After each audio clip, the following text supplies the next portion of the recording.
Hola, buenas noches. Bienvenidos al vuelo de la abeja. El día de hoy con un programa siempre atento a la coyuntura y a la actualidad política del Perú. Ya estamos en campaña para la segunda vuelta. Ya finalmente se han definido quiénes son los contendores. Y aunque ha habido una serie de reclamos y una serie de evidencias de manejos indebidos por parte de la OMPE en cuanto al trato a los personeros, al trato a los ancianos, a los que se les estuvo durante horas parados antes de votar, y una serie de quejas también sobre el manejo de las actas. Sin embargo, ya los participantes en las elecciones, valga decir los candidatos, han aceptado los resultados para ya no complicar más el tema y porque evidentemente era prácticamente imposible que la OMPE admita los reclamos. Hay pendiente una solicitud de recuento de los votos, de recuento de las actas, pero veremos en qué termina este tema en los próximos días.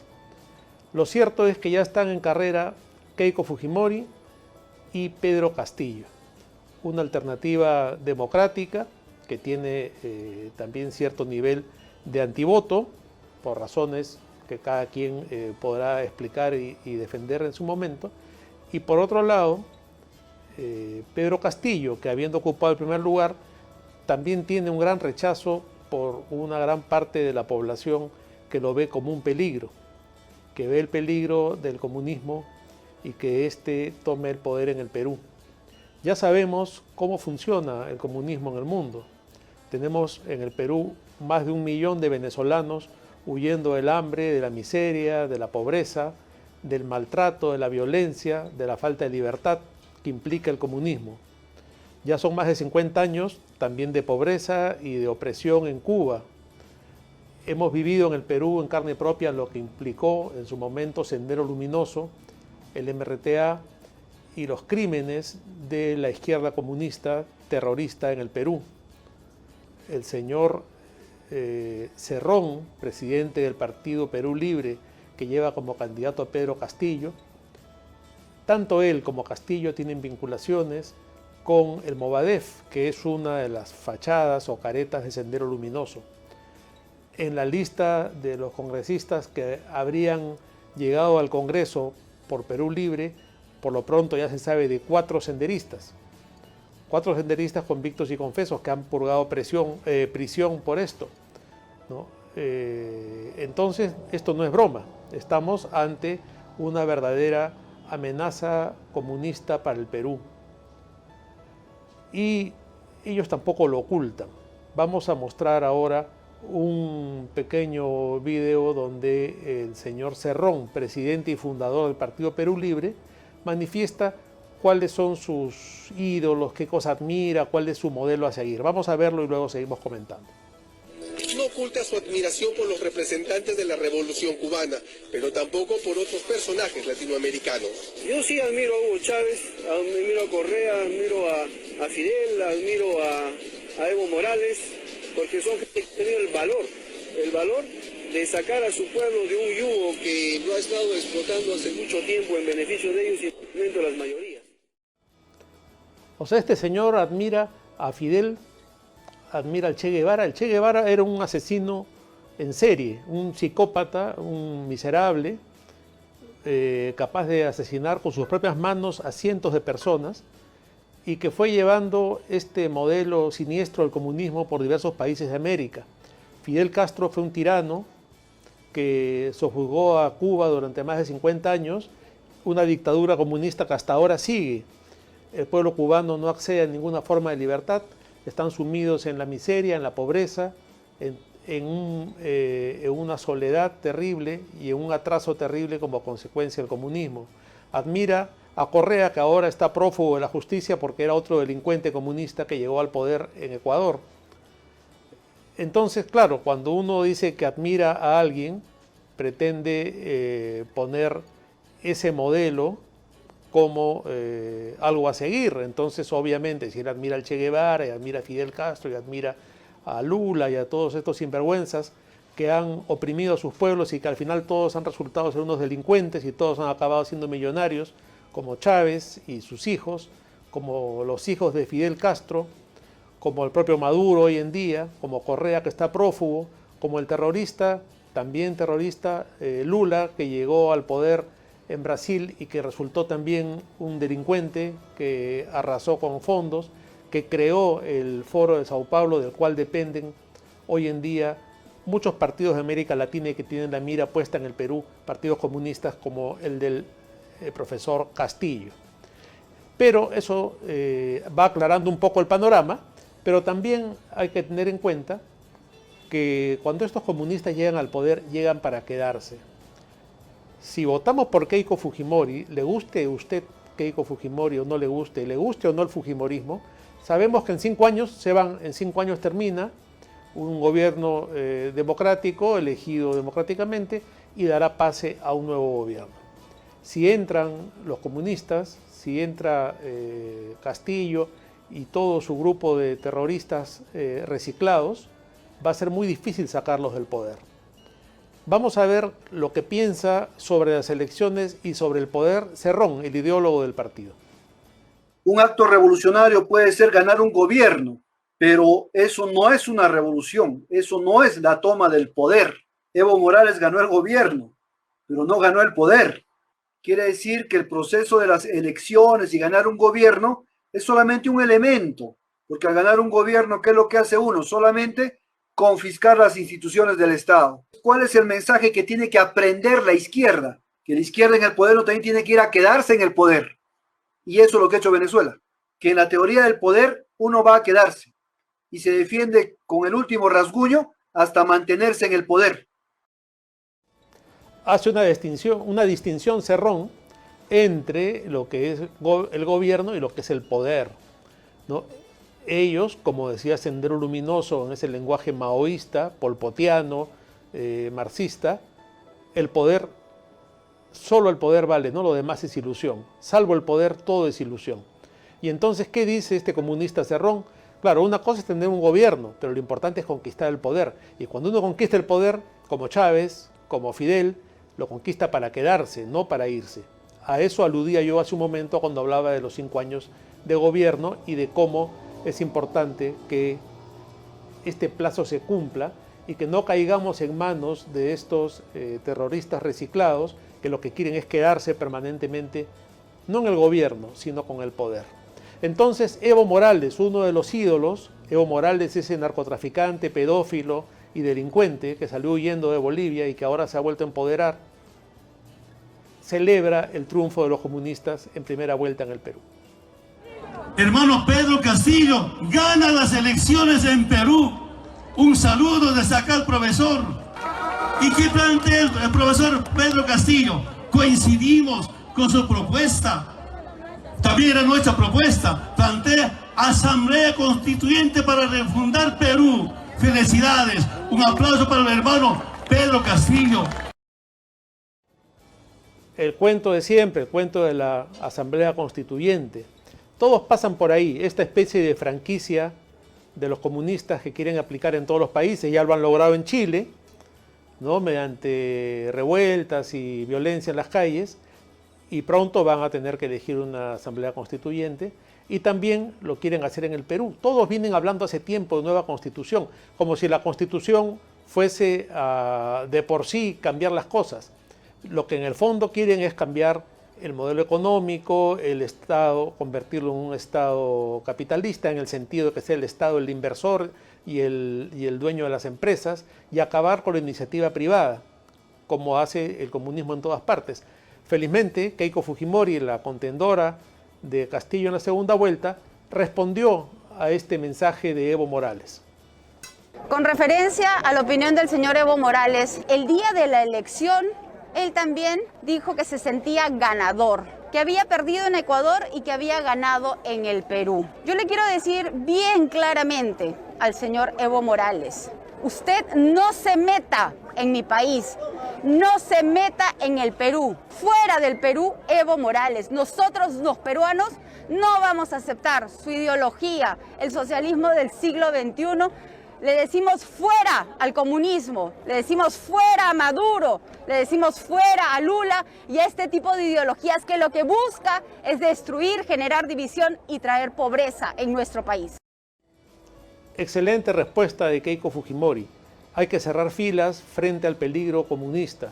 Hay que cerrar filas frente a la injerencia de personajes oscuros, siniestros, como Evo Morales, como Maduro, como Lula da Silva, y todos estos personajes, insisto, siniestros, malignos, que forman el Foro de Sao Paulo y que son esta red de comunistas en América Latina y que ahora quieren meter sus garras en el Perú, usando como alfil al señor Castillo y teniendo detrás a otro personaje también condenado por corrupción, como suele suceder con todos ellos, como es el señor Vladimir Cerrón, cuya corrupción en el gobierno regional de Junín está comprobada. Es un hombre condenado por corrupto, por sinvergüenza, por ladrón, como suelen terminar siendo todos estos comunistas que destruyen a los países mientras ellos suelen hacerse ricos.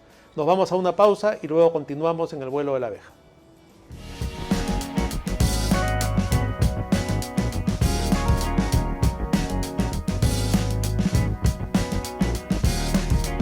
Estamos de vuelta en el vuelo de la abeja y hablábamos sobre el tema del comunismo y el candidato de Perú Libre y la inminencia de este enfrentamiento en la segunda vuelta.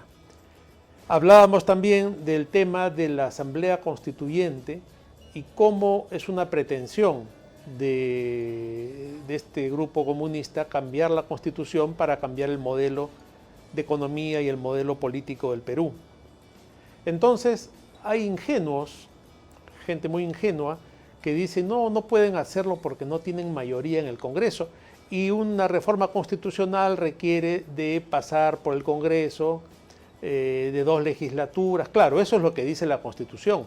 La Constitución actual establece los mecanismos para un cambio de Constitución, ya sea parcial o total. Si se quiere cambiar un artículo, hay un procedimiento, y si se quiere cambiar toda la Constitución también. Eso está establecido en la Constitución.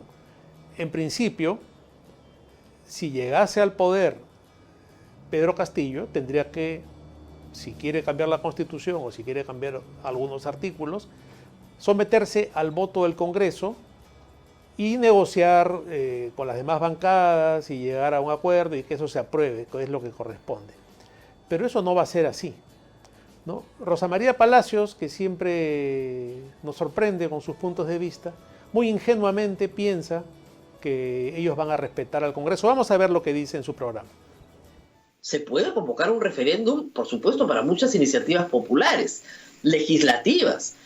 No tiene aliados en el Congreso, salvo Juntos por el Perú.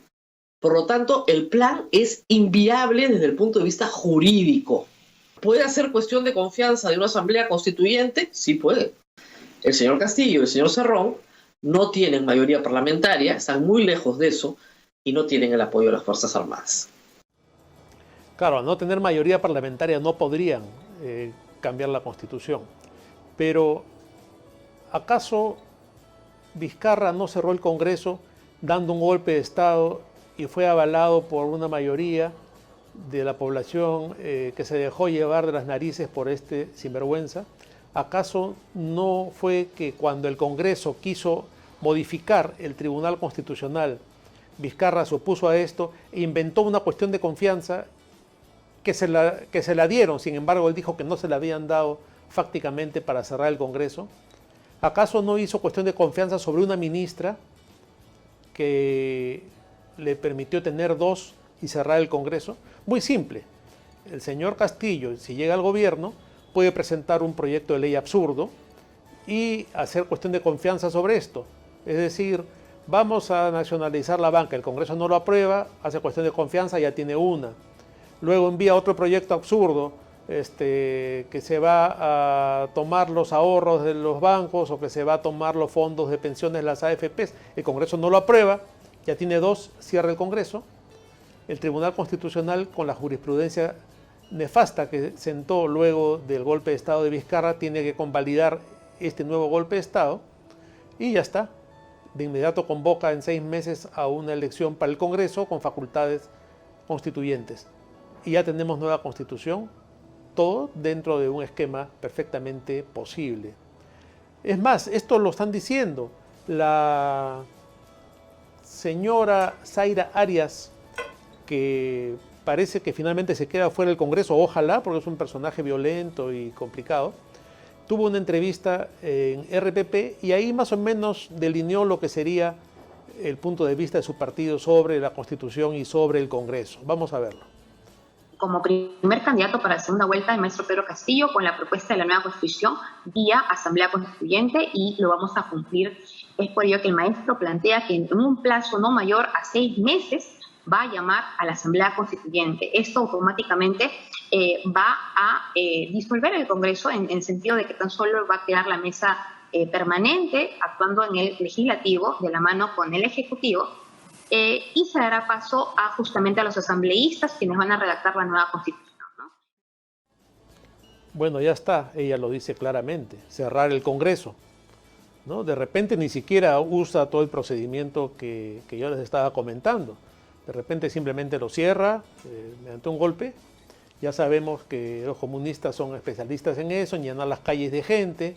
Van a traer seguramente gente incluso de provincias, ronderos, para darle una apariencia de revuelta popular.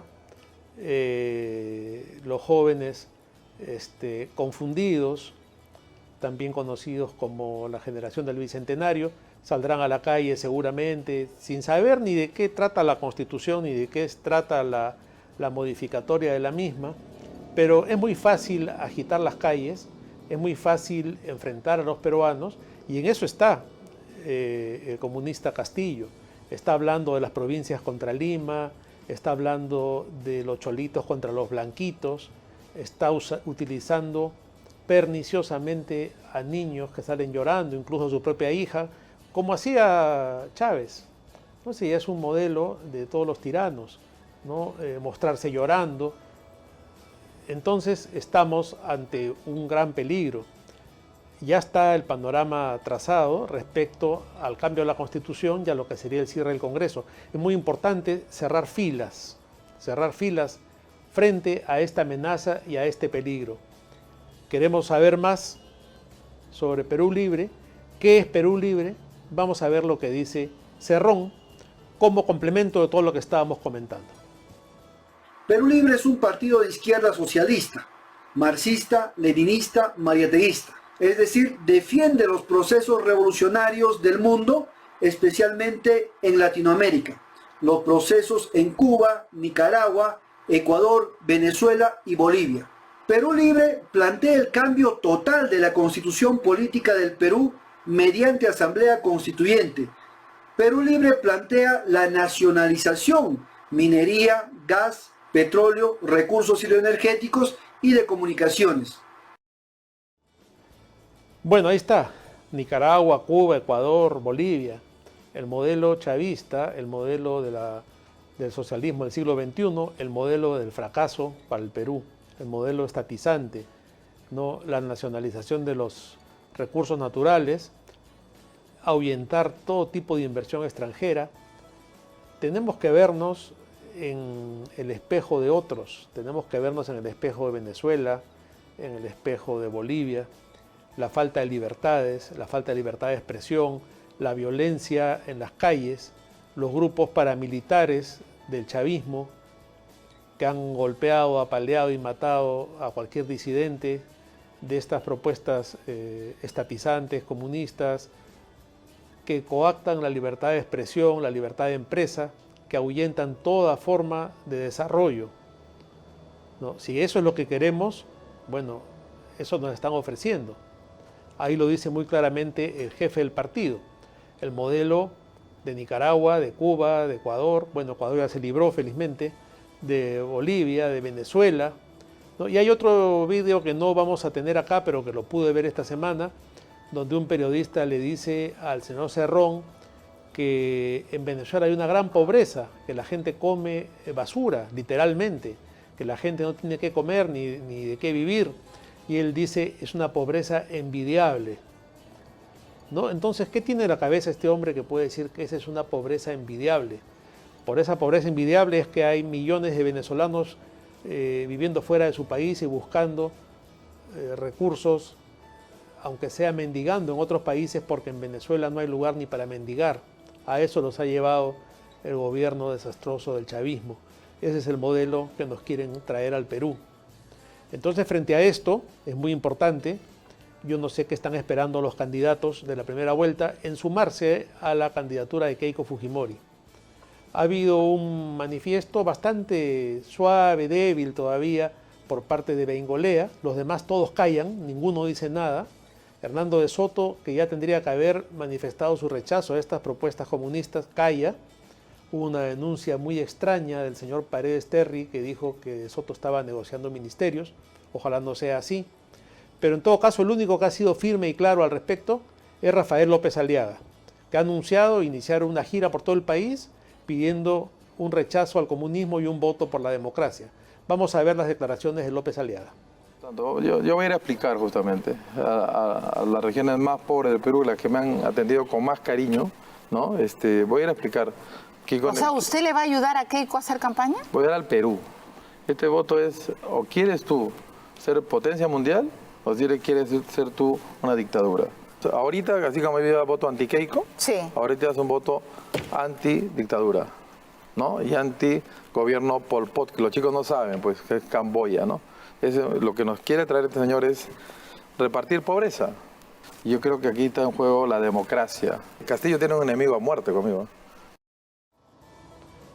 Muy bien, López Aliaga, muy claro, muy contundente y muy en la línea de lo que él ha venido proponiendo a lo largo de la primera vuelta, ¿no? La defensa de la libre empresa, la defensa de la libertad, la defensa del modelo económico, también la defensa de los derechos de las personas, pero todo esto muy lejos de las propuestas de la izquierda radical, del comunismo, que estamos viendo en el partido del señor Castillo. Entonces, muy bien que López Aliaga vaya por provincias. Él ha tenido una excelente campaña en la primera vuelta, un sorprendente resultado, que incluso parece que fue mejor de lo que han dado oficialmente la OMPE, y tiene una gran cantidad de seguidores a los cuales tiene que convencer de un voto por Keiko Fujimori, finalmente, que es quien ha resultado en la segunda vuelta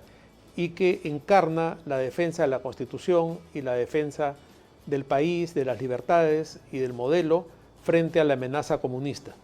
Hay que felicitar esta iniciativa de López Aliaga, que sale a recorrer el país en una cruzada para que se vote contra el comunismo, para preservar las libertades en nuestro país. Con esto llegamos al fin de este bloque. Nos vemos luego de una pausa.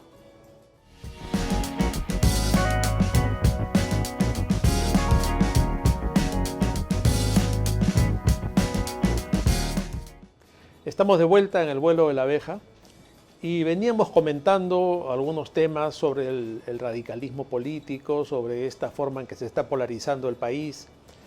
Y para hablar de esto y de otros temas, tenemos un invitado que yo estoy seguro que va a poder aportar mucho.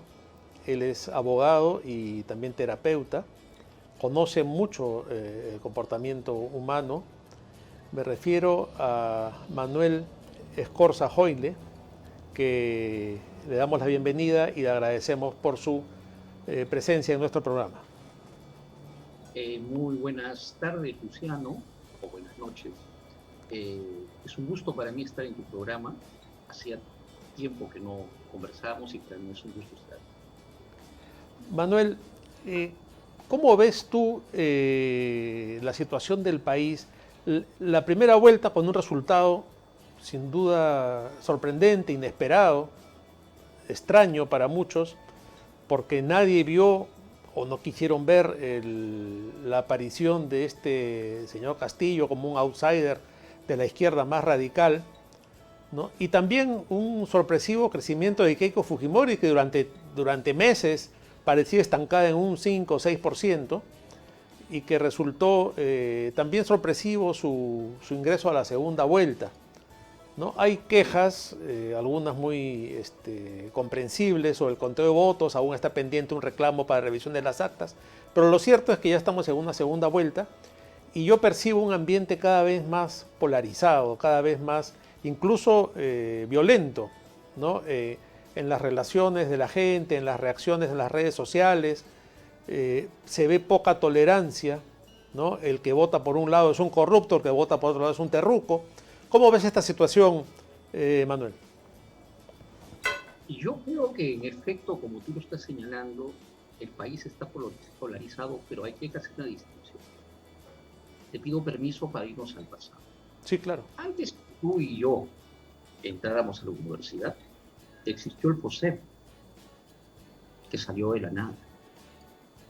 Tiempo después, cuando hubo elecciones, vino Fernando Belaúnde, que llegó de la nada, porque él no vivía en el Perú. Tiempo después, vino Alan García, que era una persona joven, entre comillas, naciente en política, que deseaba protagonizar un futuro diferente, entre comillas. Y tiempo después vino Fujimori con toda la polarización con Vargas Llosa. De manera que lo que nos está pasando ahora ya es historia pasada. Lo que pasa es que el país no se ha puesto a ver qué hay ahí. Y lo que hay ahí, Luciano, no es un outsider. Lo que hay ahí es una clase social del sistema marginal que está pidiendo atención. Vivimos en un país, desde que tú y yo fuimos a la universidad o antes, que tiene problemas de agua, que tiene problemas de alcantarillado, que tiene problemas de desempleo. Ayer, Luciano, recibí una llamada. Yo jamás tomo estas llamadas, te disculpo y cuelgo. Pero la chica me abordó tan educadamente que decidí darle atención. Y era una chica de Seguros del Pacífico. Entonces aproveché para preguntarle cuánto cuesta un seguro de vida, un seguro vehicular, etc. Hasta que llegamos a los 65 años. Pues resulta que un seguro después de los 65 años cuesta entre 2.400 y 2.800 soles. Para muchos, el doble de lo que es una casa de habitación, o más. Entonces, hay todo un sector que no ha sido entendido y que intenta una y otra vez, buscar a un candidato que atienda sus necesidades.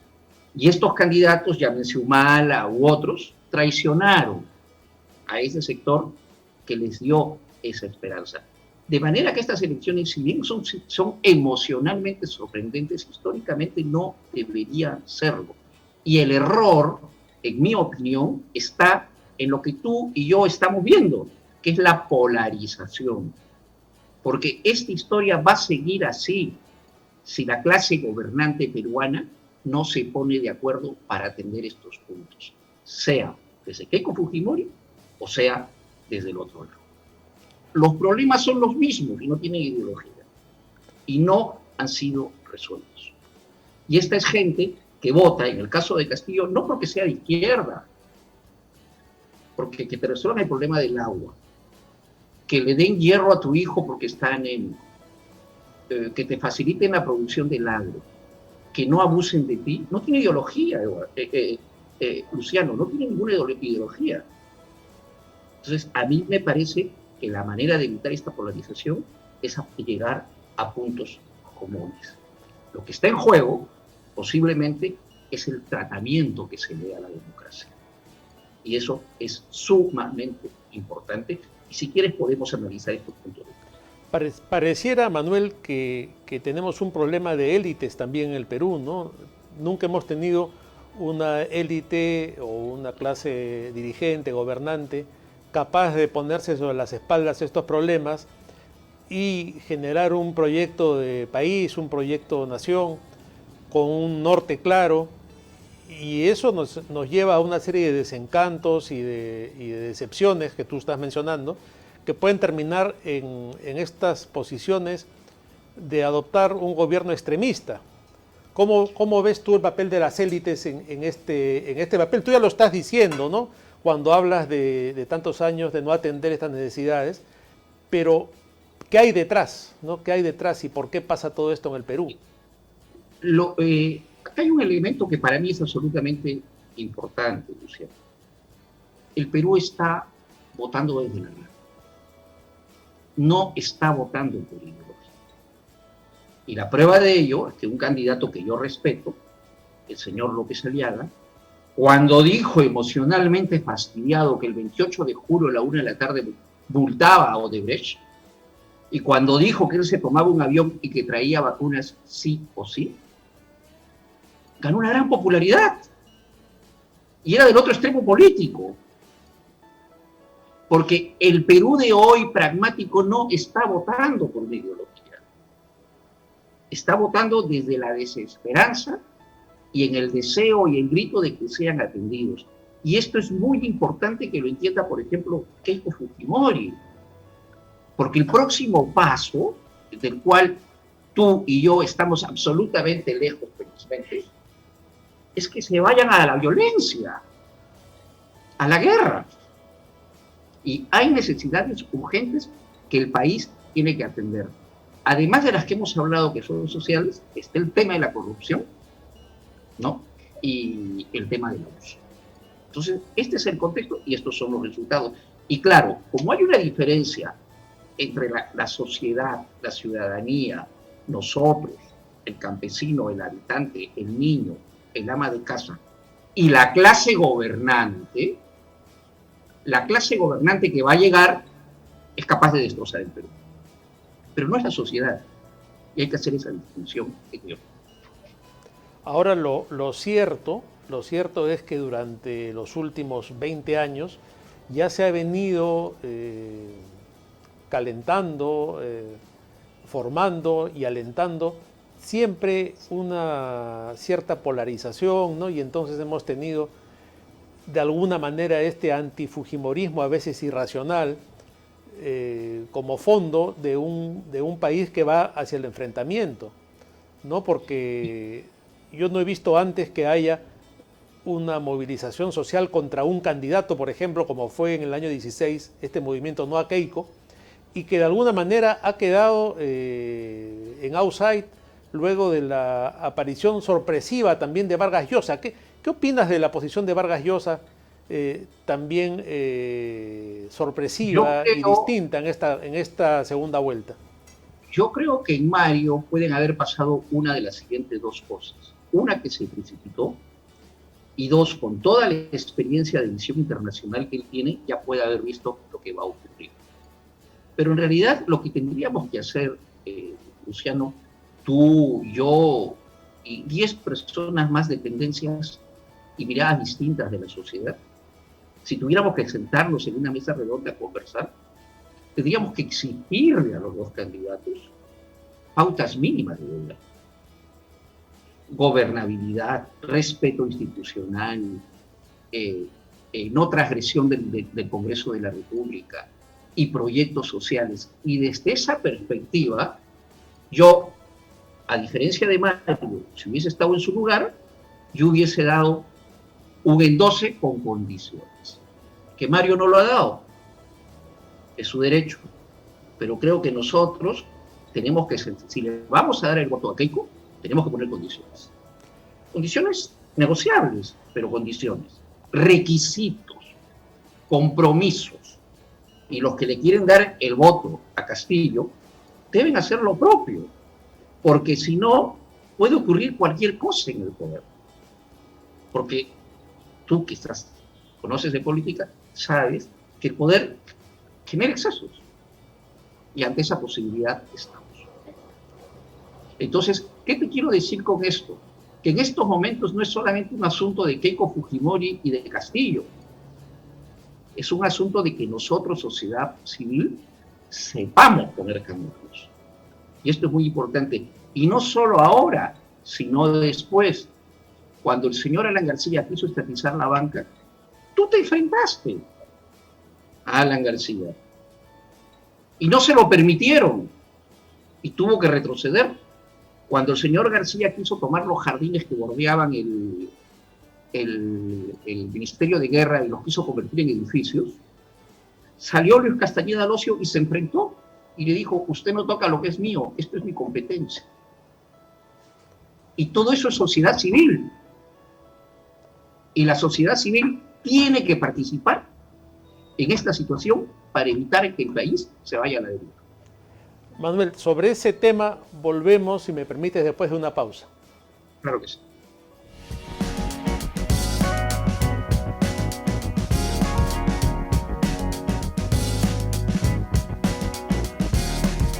Estamos de vuelta en el vuelo de la abeja, conversando con Manuel de Escorza sobre diversos aspectos de la situación actual del Perú, principalmente el ambiente de polarización y la sorpresiva elección de los contrincantes en la segunda vuelta.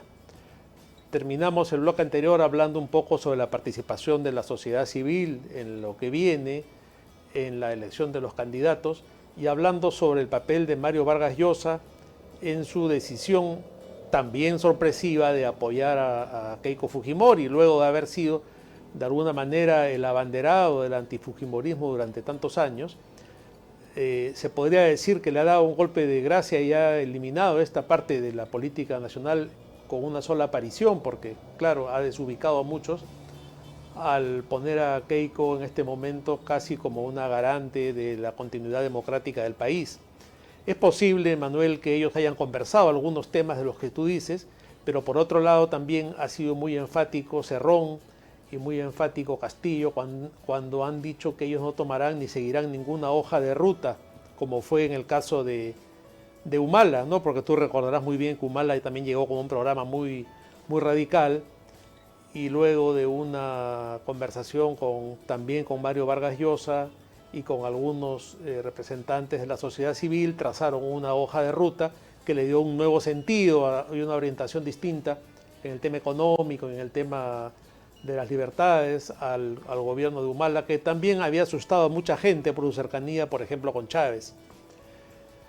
Sí. ¿Cómo ves tú, Manuel, la posibilidad de un triunfo de Castillo y que éste no respete para nada este pacto social del cual estamos hablando, esta participación de los entes intermedios de la sociedad y de la sociedad civil, y que de pronto cierre el Congreso?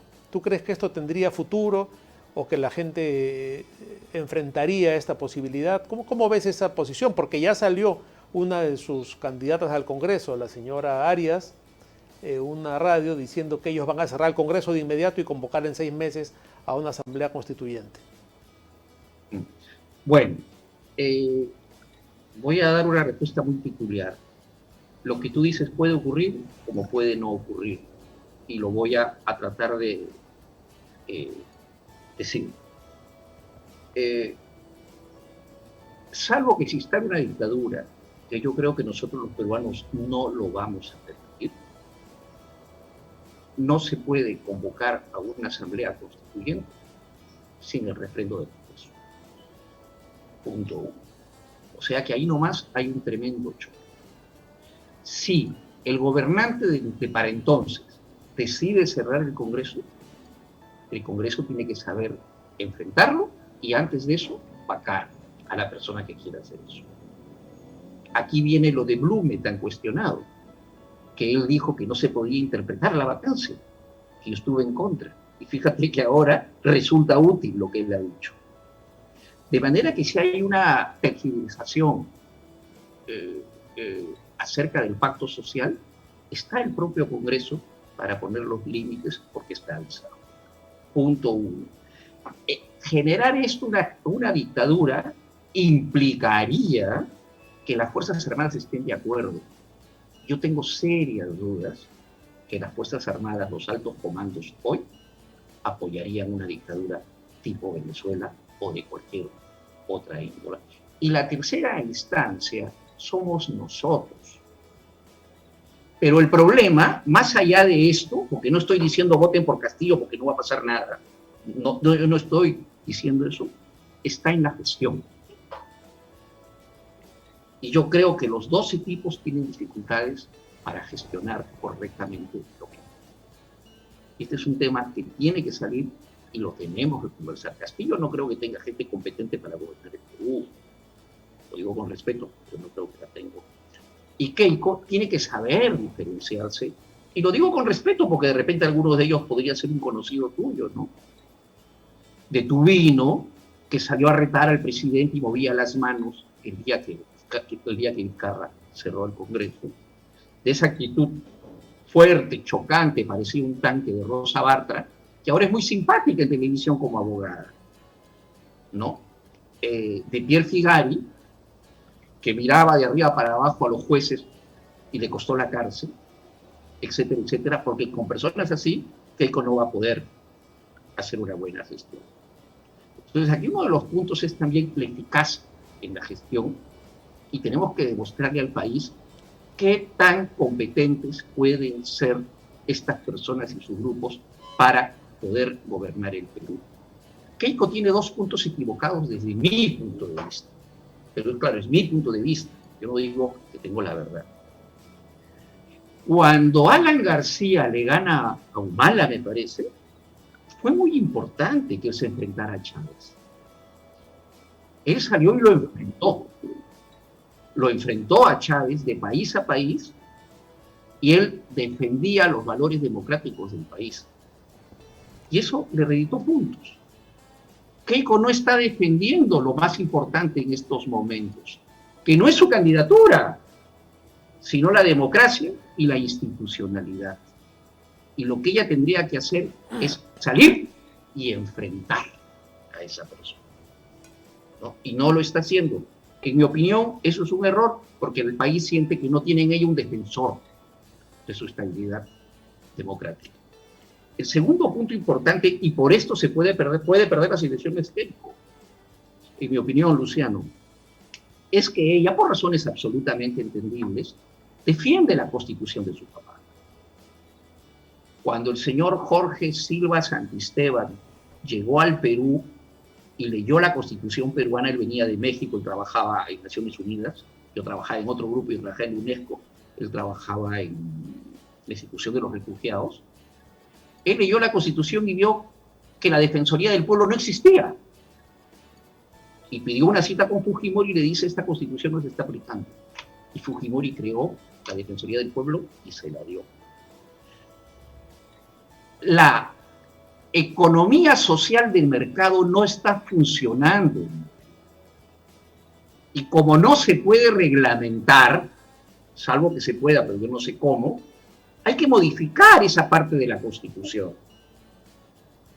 Cuando acabe la pandemia, yo te voy a invitar, porque además sabes que yo te aprecio y te respeto mucho, un café en un lugar de San Isidro, en cuya esquina la playa de estacionamiento cuesta 30 soles la hora.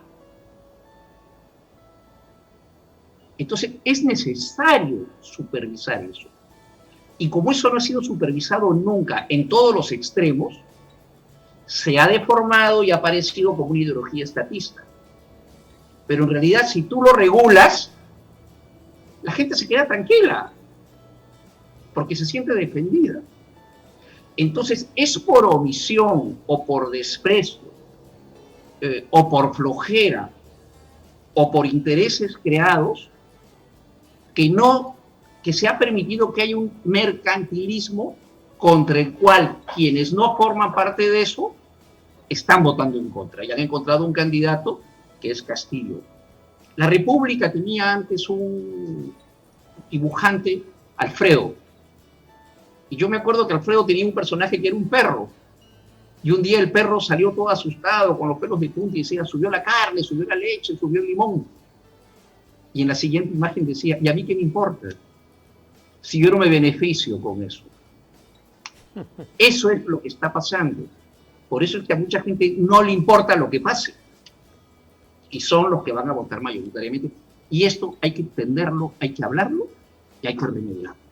Claro, pero el peligro del salto al vacío siempre en cada elección está sobre nuestras cabezas y vemos que el Perú... Y yo estoy tan preocupado como tú, Luciano. Sí. Pero para un sector inmenso de la población no constituye salto al vacío. Claro, pero porque no tienen casa, no tienen sueldo, no tienen trabajo, no tienen seguro médico, no tienen jubilación. Entonces, ¿en qué les afecta?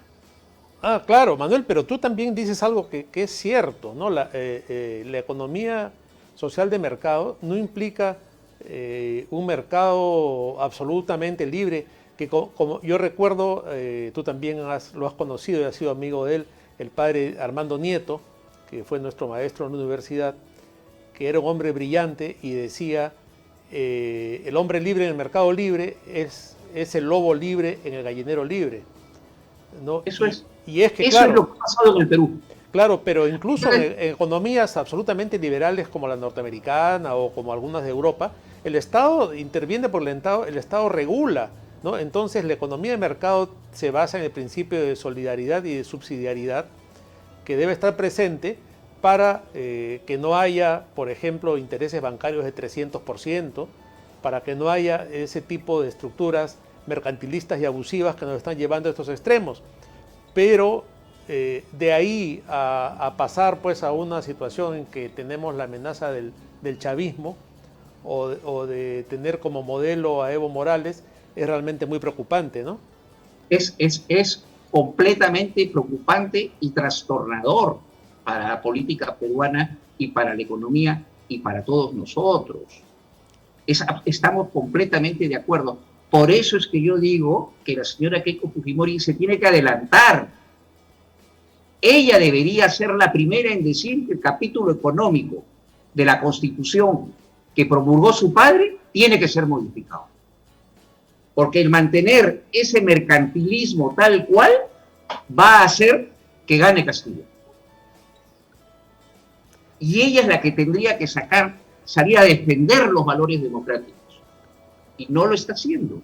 Sí, hasta ahora sin duda no lo está haciendo. Esa sería una jugada, una movida audaz que seguramente le daría réditos políticos, y no solamente como estrategia, sino también como un planteamiento concreto a realizar. Estoy completamente de acuerdo contigo. Eso es cuando se analiza la política y el debate político con ojos que van más allá de la elección, ¿no? Pensando también en el resultado de las políticas que se van a implantar como consecuencia con la población. Ese tema del mercantilismo es algo que habría que tratar más a fondo. Manuel, lamentablemente el tiempo de nuestro programa ha concluido. Te tengo que agradecer mucho por tu inteligente análisis de la realidad, que ha aclarado muchas cosas para quienes siguen nuestro programa. Te agradezco muchísimo y seguiremos conversando en otra oportunidad. Gracias. Quiero terminar, dame 15 segundos. Sí, Quiero supuesto. contarle a la gente que nos escucha que cuando Luciano Revoredo ingresó a la Universidad Católica, fue la persona que desempoderó a la izquierda de la República. Y eso es lo que se necesita ahora. Desempoderar las conductas perpetuantes de una clase política que ha actuado de acuerdo a sus intereses y a espalda de la población. Y si Keiko Fujimori es capaz de hacerlo, tiene que hacer modificaciones y expresarlo en el país. Porque si no, el Perú va a estar a la deriva cuando entre una nueva clase gobernante que, digámoslo, las cosas como son, no saben gobernar y además con una ideología antigua que le va a hacer mucho daño. Gracias, Manuel. Muchas gracias. Te agradezco muchísimo por tu participación en el programa de hoy. Y con ustedes, amigos, nos despedimos y será hasta el próximo miércoles, siempre por BHTV y por las redes sociales de laabeja.p. No dejen de seguirnos y comentar nuestros programas. Muchas gracias y nos vemos en una semana.